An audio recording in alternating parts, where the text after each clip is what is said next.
क्षेत्र में प्रत्येक तहसील पे गो सेवा आह्वान अभियान के अंतर्गत प्रधानमंत्री, राष्ट्रपति, राज्यपाल व मुख्यमंत्री के नाम मांग पत्र सौंपा गया है। जिस ज्ञापन में हमारी सबकी मांगे प्रमुख जो है वो ये है कि भारत देश से गौ माता की हत्या पे पूर्ण प्रतिबंध लगे, गौ माता को राष्ट्रमाता घोषित किया जाए और केंद्र में गौ मंत्रालय की स्थापना हो। इन सहित जो मांग है उनको शीघ्र सरकार पूरी करे। इन मांग को लेकर के आज 5000 से अधिक तहसीलों पे, तहसील मुख्यालय पे मांग पत्र सौंपा गया है। चरणबद्ध तरीके से 2 साल तक अभियान चलेगा। अंतिम चरण तक इस मांग की अगर केंद्र सरकार पूर्ति नहीं करती है तो हम दिल्ली में भी रामलीला मैदान में बैठ करके आमरण अनशन करेंगे।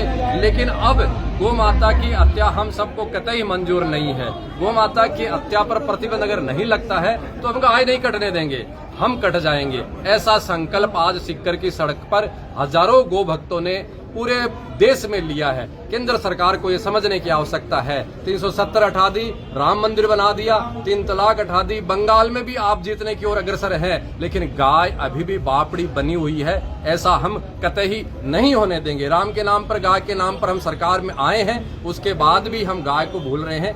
अब ये ऐसा नहीं होगा। इस मांग को लेकर के आज पूरे देश में आवाज। देश की सरकार सनातनी सरकार मानी जाती है, फिर भी आज तक जो है गौ माता को राष्ट्र माता घोषित नहीं किया गया। गो कटने पर यही समझाने हम आए हैं। जब कोई अपना नहीं समझता है तो उनको अनेक प्रकार से समझाने का प्रयास किया जाता है और ये समझाने का अंतिम हमारा प्रयास है। अपनी सरकार है, अपनी विचार की सरकार है और हम सब ने मिलकर के इस सरकार को बनाया है और बना के रखे हैं। इसके बाद भी ये गाय का काम नहीं करती है, अब ये मंजूर नहीं होगा। साधु संतों के सानिध्य में आज रैली निकाली गई है। मांगे अगर नहीं जाती तो फिर आगे क्या रणनीति रहेगी? ये एक बहुत बड़ी बात है आजाद भारत का। मुझे लगता है ये गौ सेवा आह्वान अभियान ऐसा अभियान है जो पहला है, जो न तो इसमें किसी संगठन का नाम है न किसी व्यक्ति का नाम है। नंदी भगवान गौ माता की अध्यक्षता में अभियान पूरा हो रहा है और इसको चरणबद्ध तरीके से हम ले रहे हैं। अभी तहसील मुख्यालय पे दिया है, फिर जिला मुख्यालय पे देंगे, फिर प्रदेश में देंगे, फिर दिल्ली में। ये अंतिम चरण में हमारा दिल्ली के रामलीला मैदान में भी बैठना होगा। मुझे लगता है कि हमारी सरकार है, अपनी सरकार है, हमारी आवाज को निश्चित ही सुनेंगी।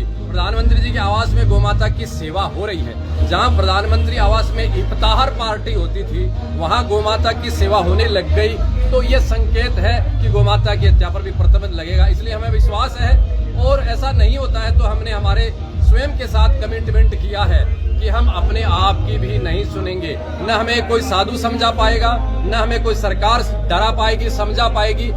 हमसे कमिटमेंट किया है कि हम कट जाएंगे लेकिन गाय को नहीं कटने देंगे।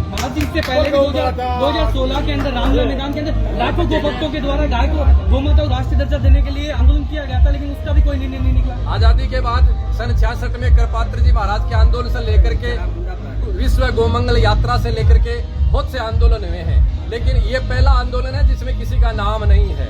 इसलिए सोचने की आवश्यकता है। और आज मुझे लगता है कि सीकर शहर ने वो जता दिया कि ये व्यक्ति संगठन का आयोजन नहीं है। गाय के नाम पे जहां भीड़ नहीं होती थी, ऐसी स्थिति में आज सीकर में जो रामनवमी के दिन रैली होती है उतनी भीड़ थी, तो ये जता रही है कि आम जन की, न कोई पार्टी की, न कोई संगठन की, न कोई व्यक्ति की, आम जन की ये पुकार है, सुननी ही पड़ेगी।